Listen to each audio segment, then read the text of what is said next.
భగవంతునికి భక్తునికి అడ్డు ఏమిటి అంటే ఈ మనస్సే.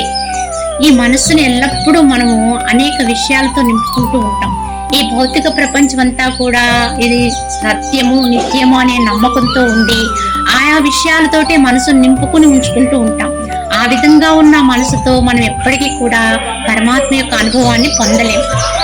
ఏ విధంగా అంటే చూడండి, ఒక సొరకాయ ఉంటుంది. ఈ సొరకాయ నిండుగా గుజ్జు ఉన్నప్పుడు దాన్ని తీసుకెళ్ళి ఒక నీటిలో వేసామనుకోండి, అది మునిగిపోతుంది. కానీ అదే సొరకాయ లోపలంతా ఖాళీ చేసేసి అది ఎండిపోయిన తర్వాత ఆ సొరకాయ బుర్రను నీటిలో వేస్తే అది ఆ నీటిలో మునగదు. ఎందుకంటే దాని లోపల ఏమీ ఉండదు కనుక, తేలికైపోతుంది కనుక. అదే విధంగా మన మనసు అనేక విషయాలతోటి నిండిపోయి ఉన్నప్పుడు మనం భగవంతుని యొక్క తత్వాన్ని గ్రహించుకోలేం. కానీ ఆ మనసుని ఎప్పుడైతే ఎవరమైతే అన్నిటి నుంచి కూడా శుద్ధి చేసి ఖాళీ చేసుకుని అట్టి మనసుని పరమాత్మకు అర్పిస్తామో అట్టి వారే పరమాత్మను పొందగలరు.